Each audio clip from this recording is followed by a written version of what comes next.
his expertise and linking to our Thursday evening poet, the poet witness, Carolyn Forche, which we have here. And you've all seen the world-renowned poet, Carolyn Forche, who was actually in El Salvador during this moment that's going to be chronicled.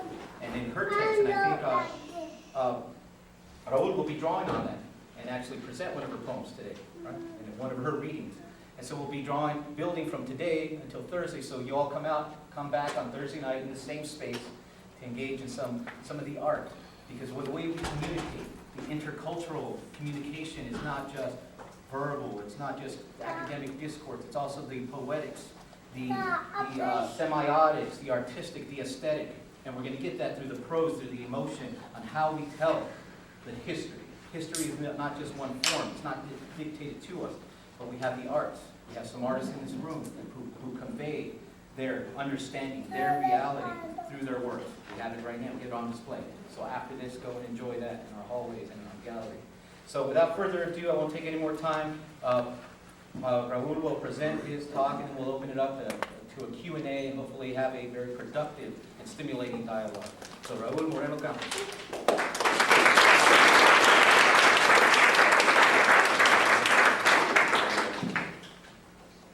Welcome everyone this afternoon. I would like to thank my colleague Albert for those introductory remarks and also for inviting me here today to give this presentation to you.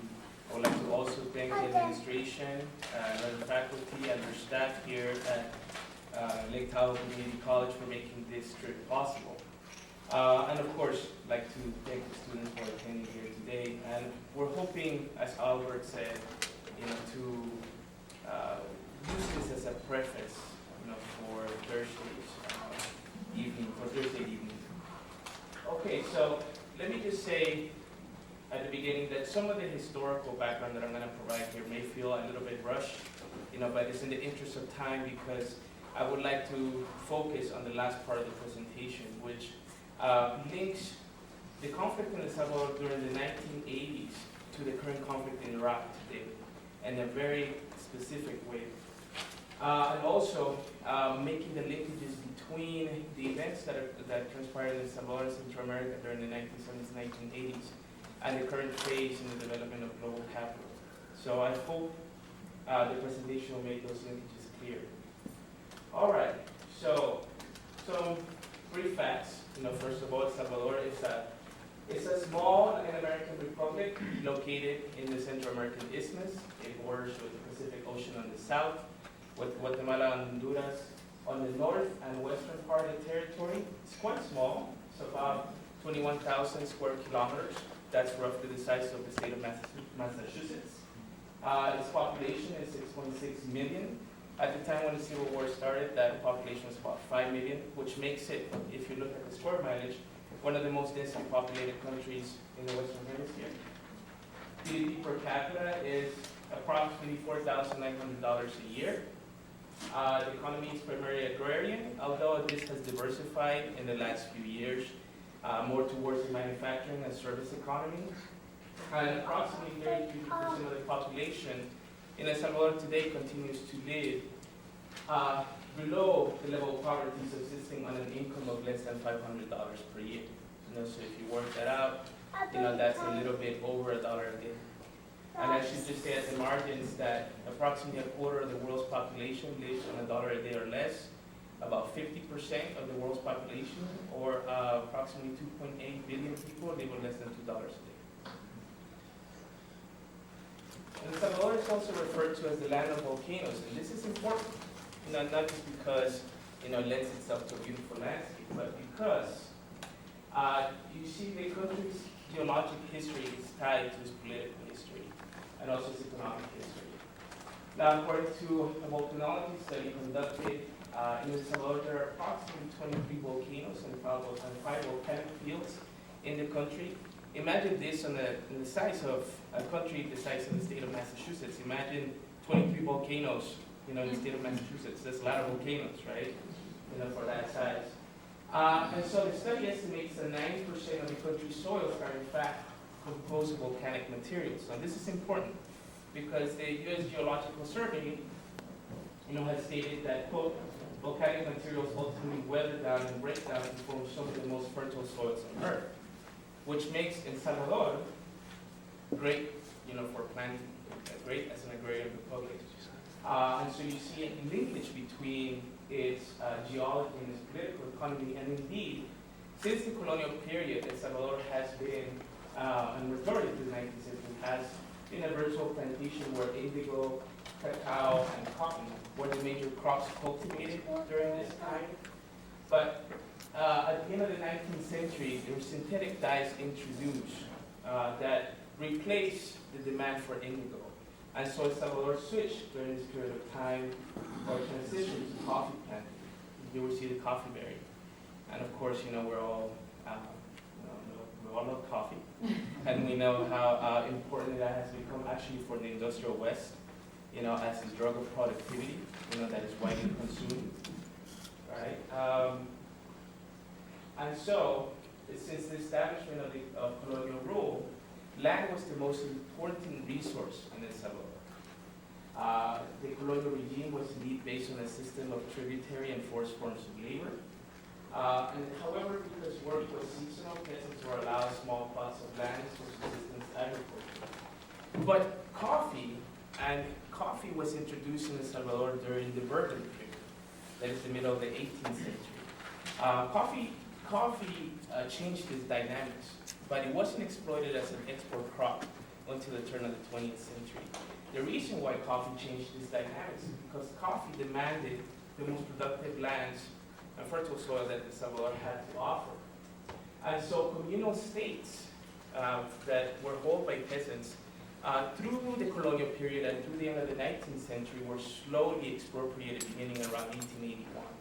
And the process was completed by 1888. The reason being that these communal states lay precisely in the western part of the country, which was the most ideal for coffee growing.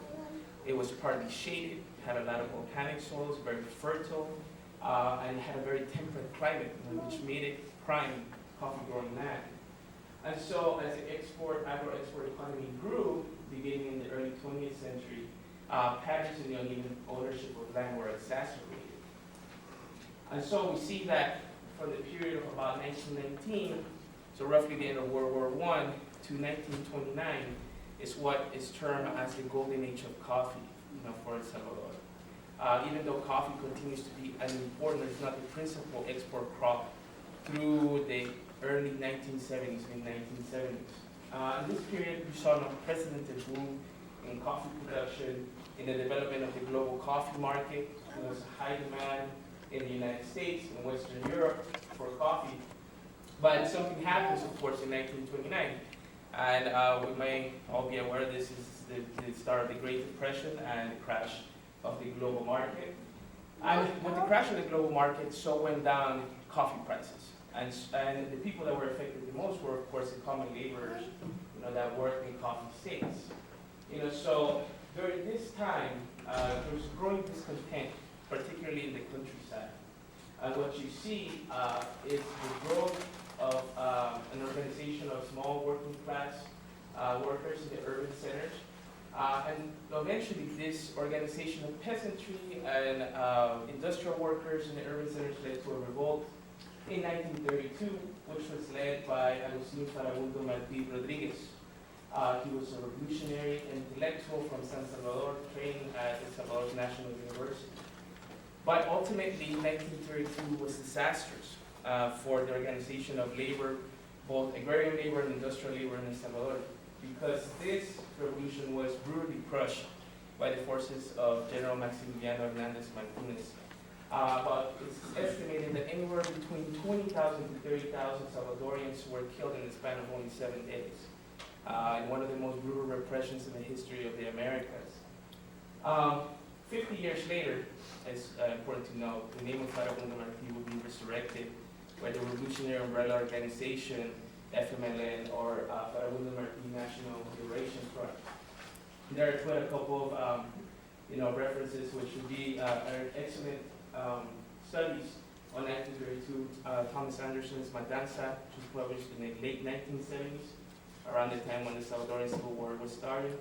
and most recently, Jeffrey Gould's and Aldo Lara Santiago's To Rise in Darkness, which is an oral history of 1932.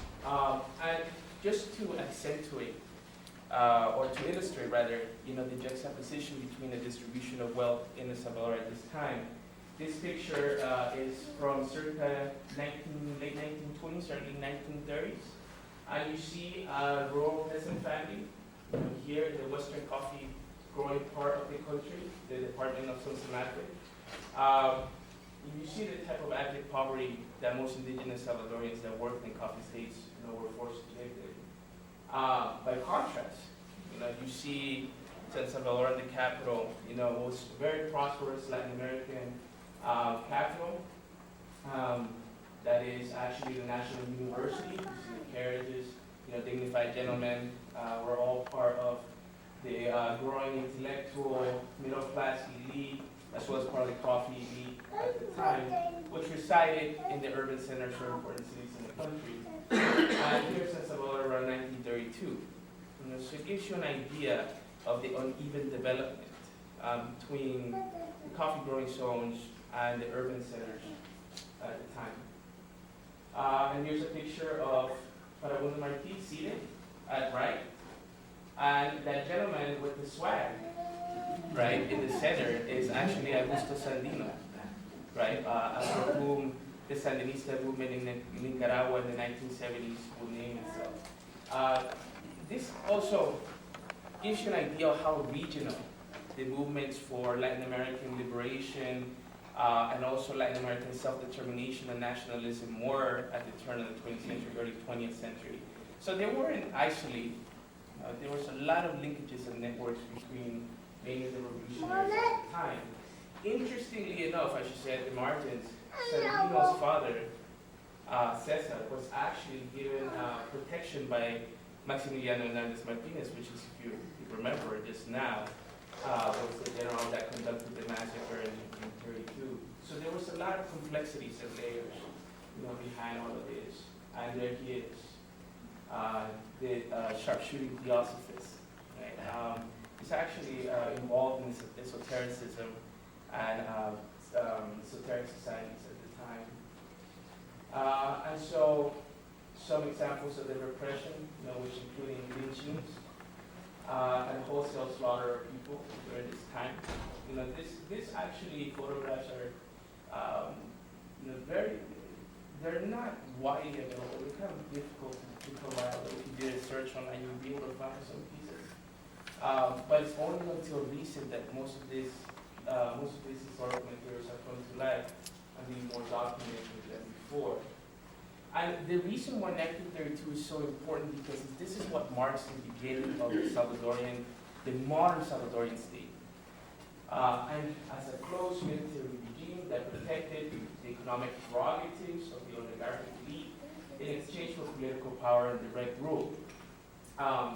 Since 1932, a series of generals and colonels will hold the Salvadorian presidency until the government of José Napoleón Duarte in the 1980s. However, it wouldn't be until the presidency of Alfredo Cristiani in the late 1980s and the conclusion of the war in 1992 that military dictatorship will finally formally come to an end in El Salvador. And why this is important is because this makes El Salvador the longest continuous military dictatorship in the Western Hemisphere. And I believe ranks second or third as the longest continuous military dictatorship in the history of the world, at least in the history of the 20th century. Now, some scholars have characterized the Salvadorian state as a protection racket, most notably William Stanley from the University of New Mexico in 1996 in his protection racket state, and also as a marriage of the oligarchy with the military, like Elizabeth Jean Wood's insurgency from below.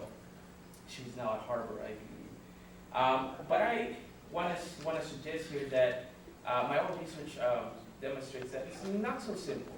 It wasn't a simple marriage of the oligarchy and the military. Neither it was just a simple protection racket. There was actually, now we have the documents, especially from the Salvadorian National Archives, that demonstrate that there was actually a widespread support for the military regime from the moment of its inception.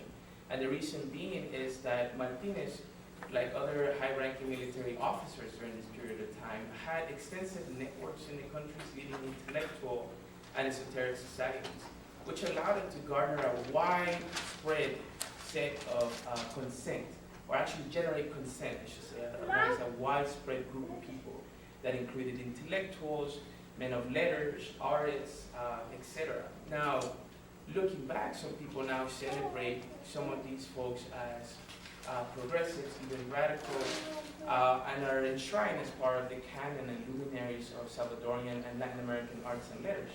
But if we look a little bit closer, we see how these folks lend their full support to the military regime at the moment of its inception. And so, if we fast forward, a couple of decades, after this, what we see in Salvador in the 1970s.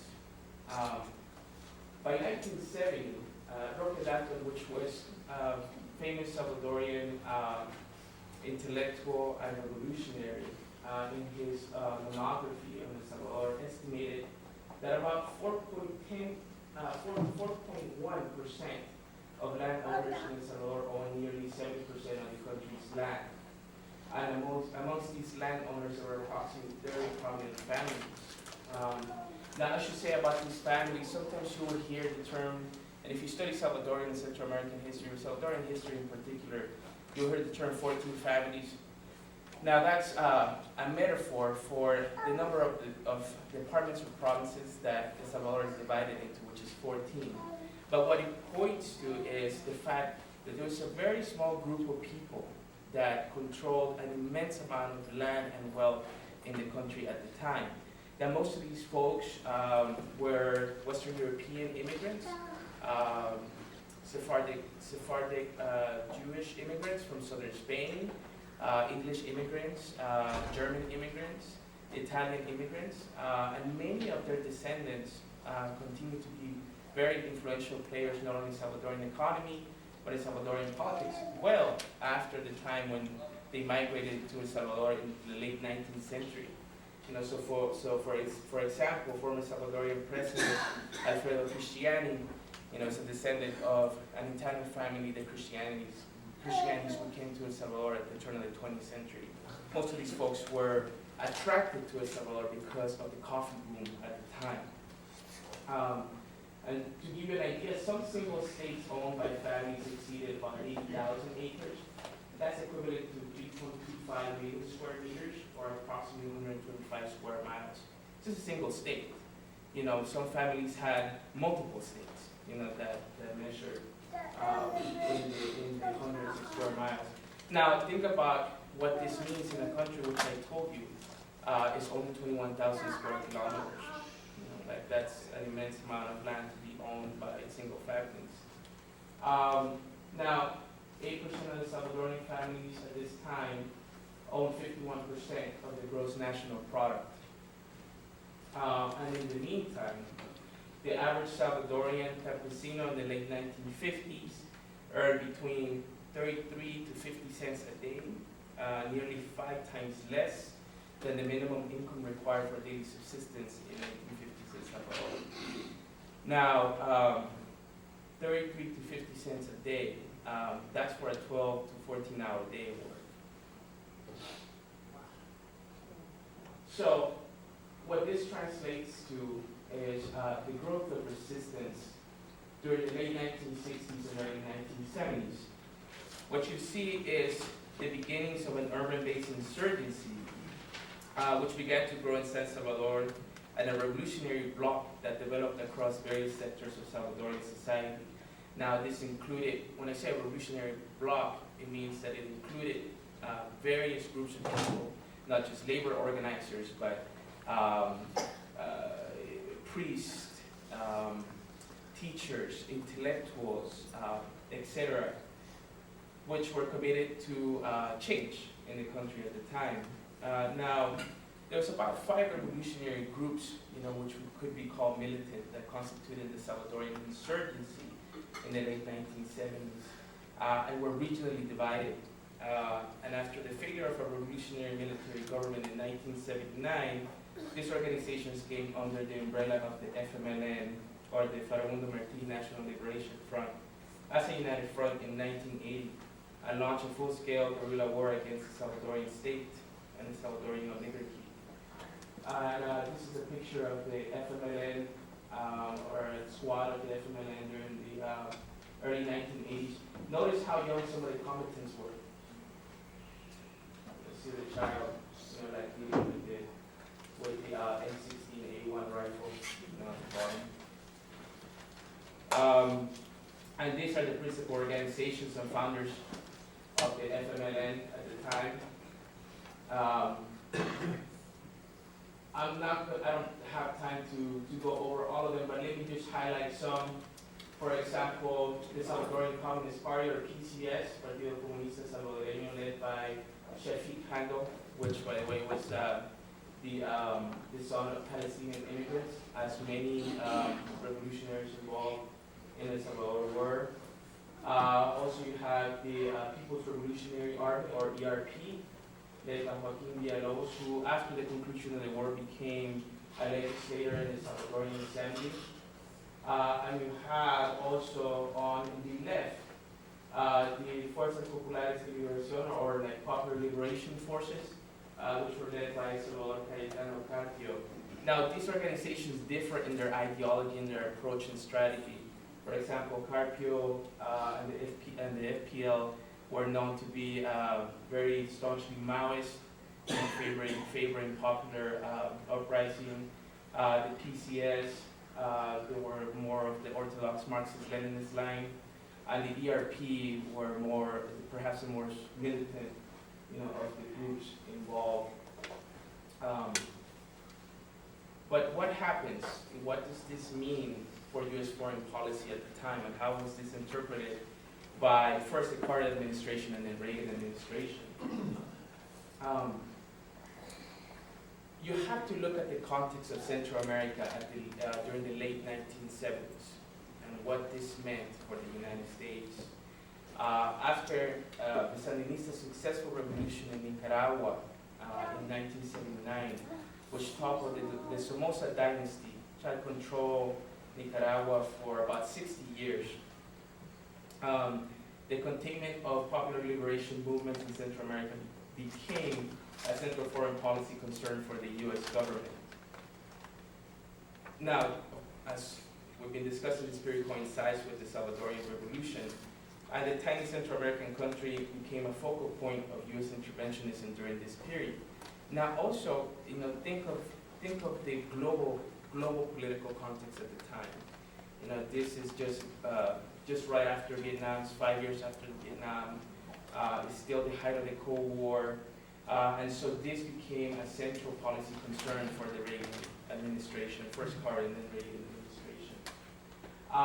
But what this actually also led to was an increase of state-sponsored violence in El Salvador, and the linkage that such state violence had to the U.S. government. And at this moment, let's see if it plays. I tried it earlier, but the link wasn't working. I would like to play one of Caroline Forché's poems. And as you know, she'll be here on Thursday. Now, she's a renowned poet and activist with a superlative ability to be political with the personal. She has received the Guggenheim Fellowship and traveled with Amnesty International to El Salvador in the late 1970s to witness the unfolding civil war. And this is chronicled in the book The Country Between Us, which I want to play something from this poem. Let's see if it works.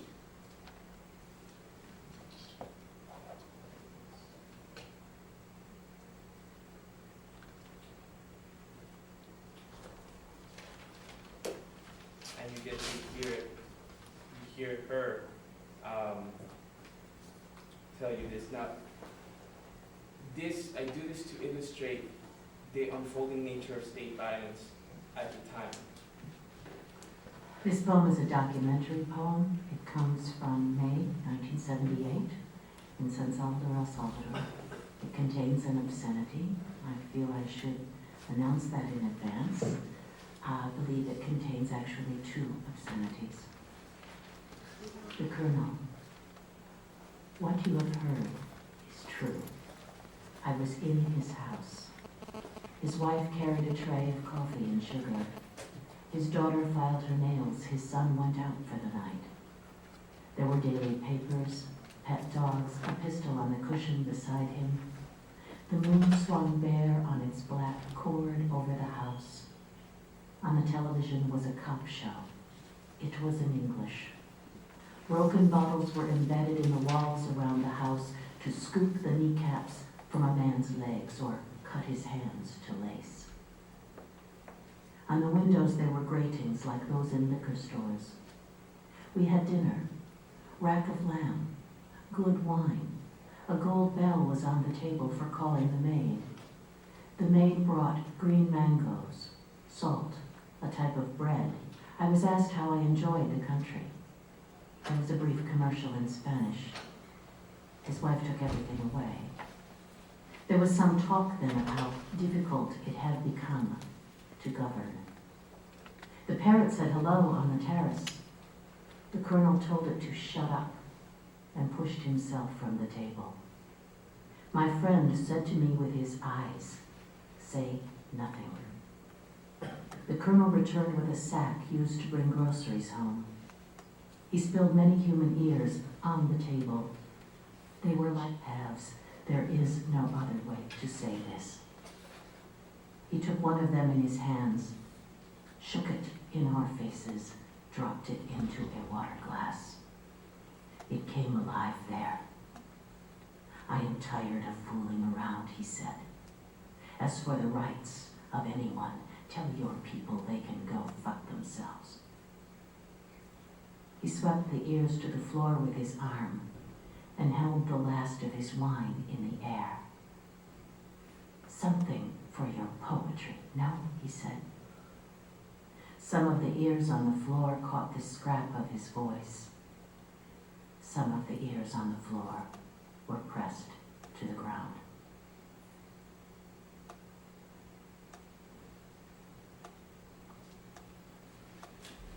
So, notice that this poem, when I hear it, it transports me back to 1980s in Salvador. When I was growing up, her description of the colonel's home is so accurate. I can remember being in many homes like that.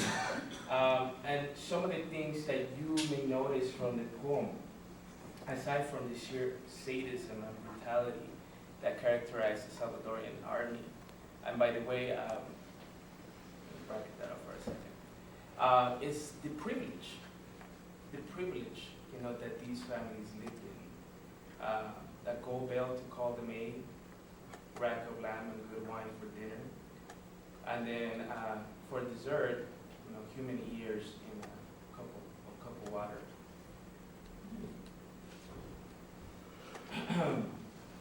So that was May of 1978 when Caroline Forche penned this poem during her time with Amnesty International in Salvador. And 2 years after, shortly after his inauguration in 1980, Ronald Reagan turned his attention to El Salvador. And the Reagan administration at this time remarked in 1981 that it would, quote, draw the line in El Salvador on communist expansion, unquote, as stated by U.S. Secretary of State Alexander Haig. And in January, sure enough, in January of 1980, 55 U.S. military advisors under the command of Colonel Joseph S. Stringham, U.S. Rangers, went to El Salvador. Their specialty was counterinsurgency operations. Elite counterinsurgency battalions, including the Rapid Response Atlacat and Bracamontes, were trained at Fort Bragg during the early 1980s and were under the supervision of U.S. military advisors in El Salvador. During the early phase of the war, which marks the period of 1980 to 1983, the Salvadorian military adopted a scorched earth policy to waging the war in the countryside, modeled after Operation Phoenix in Vietnam. Paramilitary executions, massacres, political torture, and rape were part of the Salvadorian state's methods of waging the war. This strategy shifted after 1984 because of the visibility, partly because of the visibility that a lot of the wholesale massacres of villages had garnered, particularly in international newspapers like the Washington Post. But massacres and death squad killings did not diminish, even in the latter phases of the war in 1989 to 1991. In the aftermath, over 70,000 Salvadorians, 80% of whom were civilians, lost their lives. So I want to take the time here to illustrate, some of these things. Now, I think it is fitting that we're having this talk here today, since it is Memorial Day, or Memorial Day weekend, it's after Memorial Day. And during the weekend, El Salvador's martyr Archbishop Oscar Romero was beatified by the Catholic Church for having been killed in a hate of the faith. There he is as a young Jesuit priest in the 1960s. I believe this picture dates to about 1960. And Romero was the people's champion. He was part of a very progressive element group of the Roman Catholic Church, particularly Jesuit priests and Jesuit order, who championed the poor.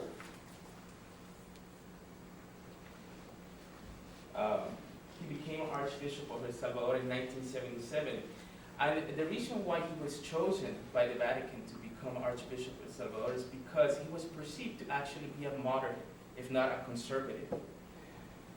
But Romero witnessed the killing of many of the priests whom were close friends of his and who were involved championing the poor in the late 1970s. And this is what has been termed by some biographers of his as a conversion, because he went from being somewhat moderate on the issue of transformation in the country to being very vocal about the poverty that most Salvadorians were being subjected to live under, and also the violence that the Salvadorian state unleashed upon the common people of El Salvador. Now, Romero did not ever favor the revolutionary option to violence. That's something that he always disavowed. And so, for one thing, humane living conditions and peace in El Salvador, he was assassinated while officiating Mass, single shot through the heart, as he raised the chalice on 24th March 1980. This is one of his most famous quotes.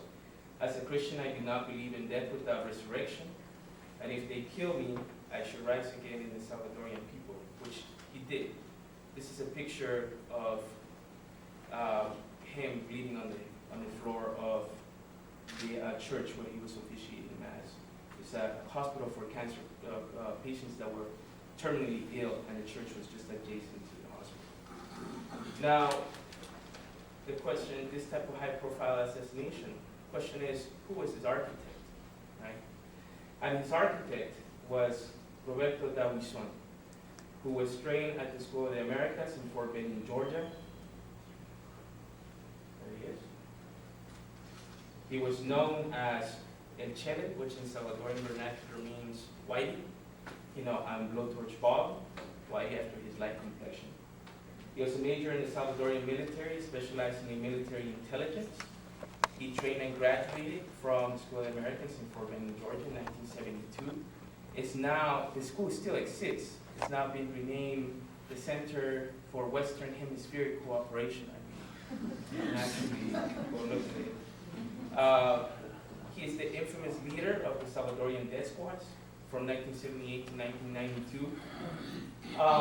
And the Salvadorian death squads were essentially paramilitary groups and militias composed of ununiformed police officers, members of the or officers from the National Police, the Treasury Police, the Salvadorian National Guard, and civilians who would kidnap, torture, and assassinate people as a strategy to waging the counterinsurgency during the period of the war. He's also the co-founder of the ultra-right-wing party Alianza Republicana Nacionalista, or Nationalist Republican Alliance, Arena. On September of 1981, Arena would hold the Salvadorian presidency for 20 years after the conclusion of the Civil War. And so it gives you an idea of the type of post-war Salvador that you had. Now the United Nations Truth Commission report in El Salvador would confirm that it was Davison who gave the order to assassinate Archbishop Moreno. You can actually consult the report. It's entitled, From Madness to Hope, the 12-Year Civil War in El Salvador. It was composed of an independent group of international investigators brought together by the United Nations to conduct this investigation after the conclusion of the war. If, for purposes of time management, I won't play Arena's anthem, which I thought of playing. It's only about, how much time is that? 20 minutes or so. What I want to, it's about a minute and a half, and you can see it on YouTube, you can hear it on YouTube. What it says very explicitly, this I remember seeing as a child, play on TV. What it says very explicitly is that El Salvador shall be the tomb will be the tomb where the Reds shall end. It's an unequivocal message sent, to any type of revolutionary organization at the time. And then it finalizes by saying, and thus America, and this is America in the proper sense of the usage of the term, meaning the continent, will be safe.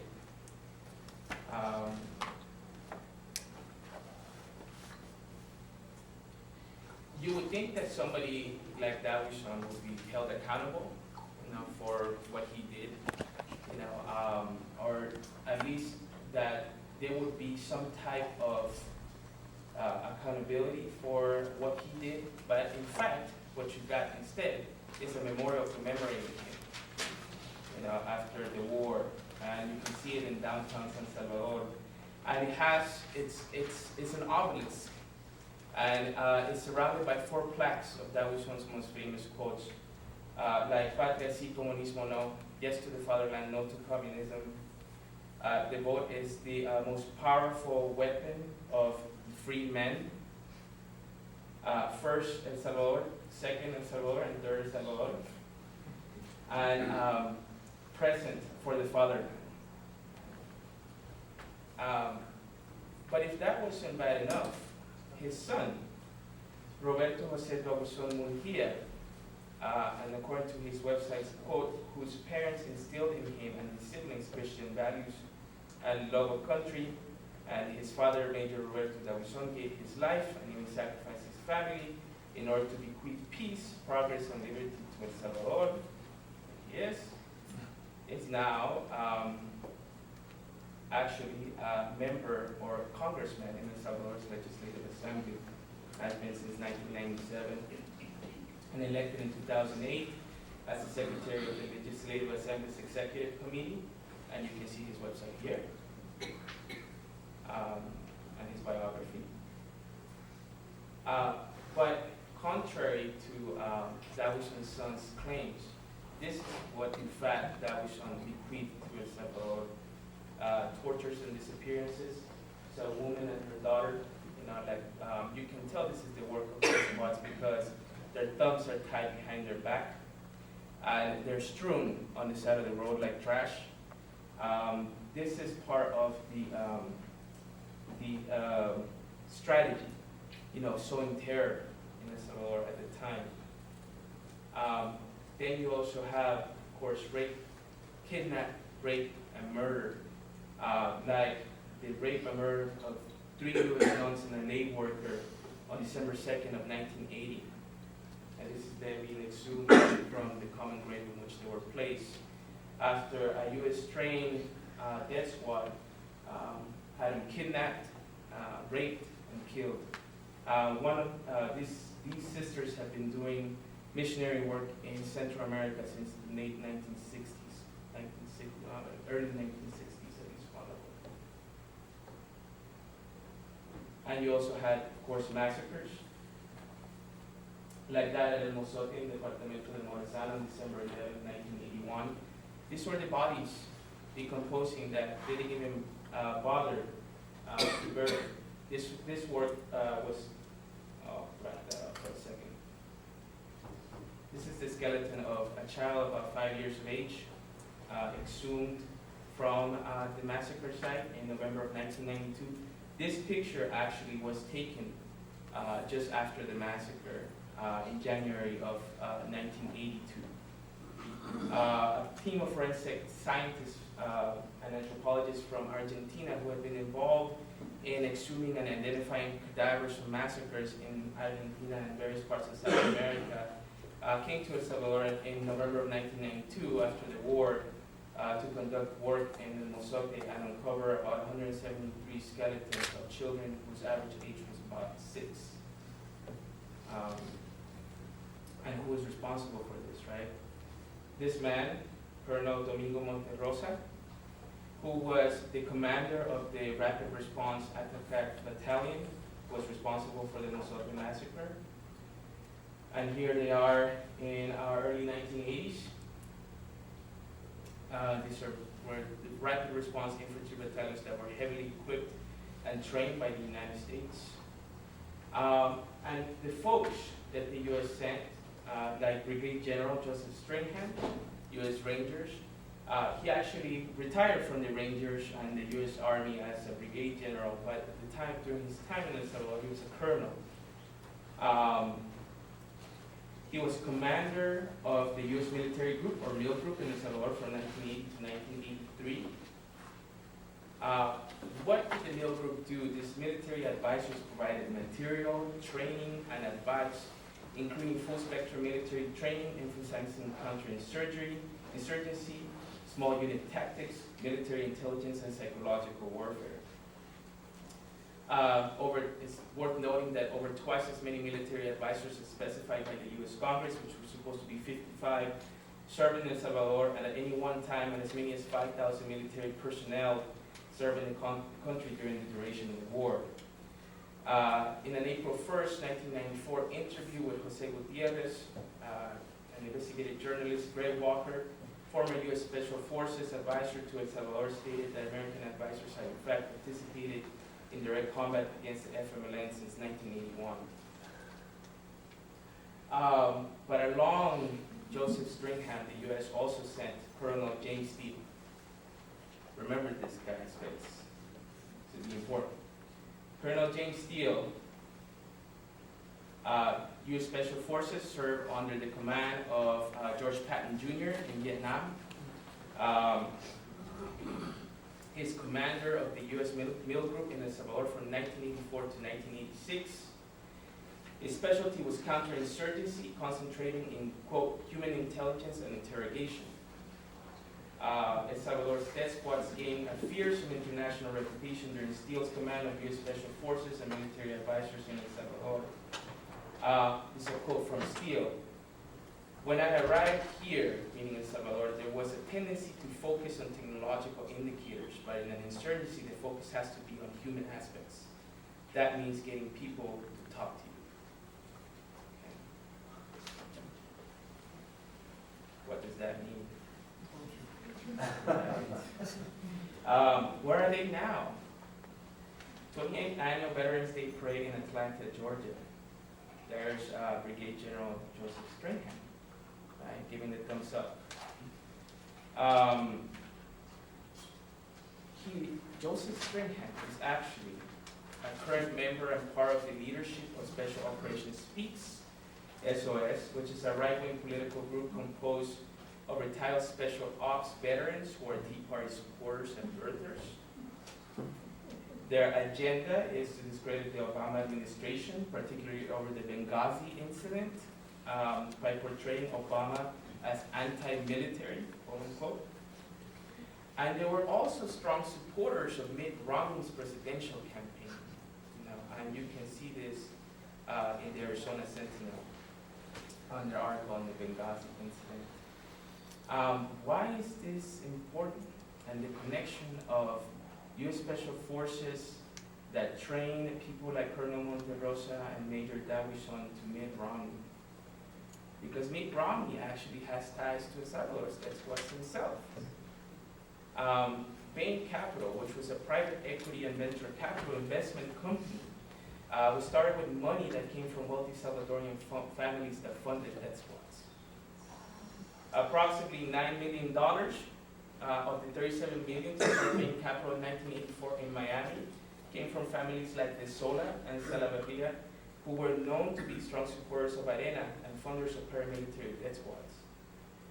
The total assets for Bain Capital today total more than $66 billion.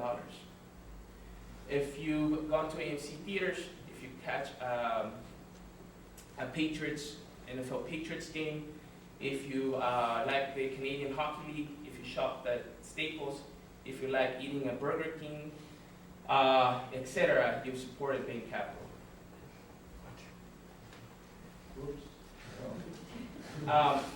And this is Romney in 2007. I owe a great deal to Americans of Latin American descent. When I was starting my business, I came to Miami to find partners that would believe in me and that would finance my enterprise. This was in 2007. And then he goes on to name very well-known Salvadorian families who were in exile in Miami at the time and who were sending money from Miami to fund the enterprise and the death squads in El Salvador. So here's Mitt Romney and William Baines Jr. in circa 1990. And what about James Steele? What happened to him? So after Iran-Contra, the Iran-Contra Scandal, which some of you may be familiar with, as a whole series of illegal arms dealing between the CIA, Iran, and the paramilitary groups that abuse human rights, or the Contras in Nicaragua, led to a whole congressional hearing. It's also discovered that the CIA was funding a lot of these weapons purchases through drug sales. They were actually trafficking cocaine into the United States. Yes, the U.S. government trafficked cocaine into the United States in order to fund these illegal wars that the U.S. Congress has said no to in Central America. So when this came out, James Steele, of course, was involved in this because he was in El Salvador in 1986. He was actually coordinating operations from the San Salvador's Ilopango airport, carrying Manuel Noriega's cocaine from Panama, which came from the Medellin cartel. And he knew about the weapons purchases made with the proceeds from the sales of that cocaine, to be taken to Nicaragua. So that pretty much ended his military career, but it won him the admiration of Dick Cheney, who sat on the Congressional Inquiry Committee on Iran-Contra at the time. And so, James Steele was brought back from retirement by the Bush administration in 2005 to pursue the, quote, Salvadorian option in Iraq. So Shia militias and police commandos operate like the Salvadorian paramilitary death squads in Iraq today.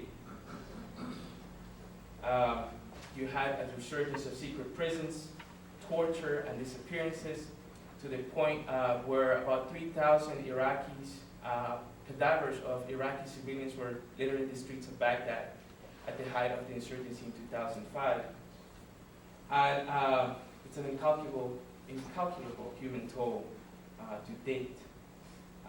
Here's one of the articles that you can actually reference for this. And also the fact that Salvadorian commandos that had been trained during the war were sent to Iraq in 2004. You see Salvadorian Special Forces there with U.S. Special Forces in Iraq, circa 2004.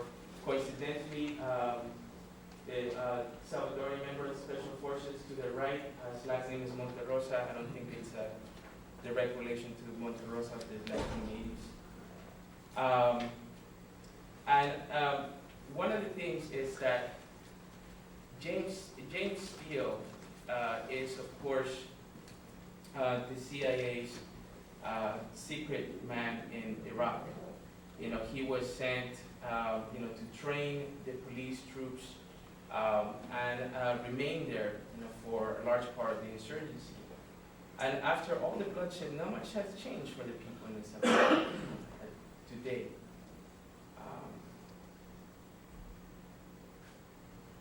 About $7 billion were spent of U.S. taxpayer dollars were spent in the Salvadorian conflict. 70,000 to 80,000 dead Salvadorians, 80% whom were civilians. 8,000 disappeared. 2,000 disappeared children.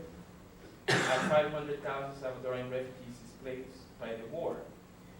And many of the atrocities committed by the Salvadorian military during the course of the war were made formally acknowledged by the Salvadorian government even after the Armed Conflicts Resolution in 1992. The findings of the U.S. Truth Commission report were denounced by high-ranking officers in the Salvadorian military implicated in the assassination of 6 Jesuit priests in 1989. And these members would receive honorable discharges from the military and highest-ranking civilian positions in governmental bureaucracies after the war's end, which makes justice for the victims of the armed conflict, as well as justice for their families, elusive in the Salvador. And perhaps most importantly is the fact that we should remain attuned to the continuities, these conflicts and the linkage, that this has, to the current conflict in Iraq, number one, and number two.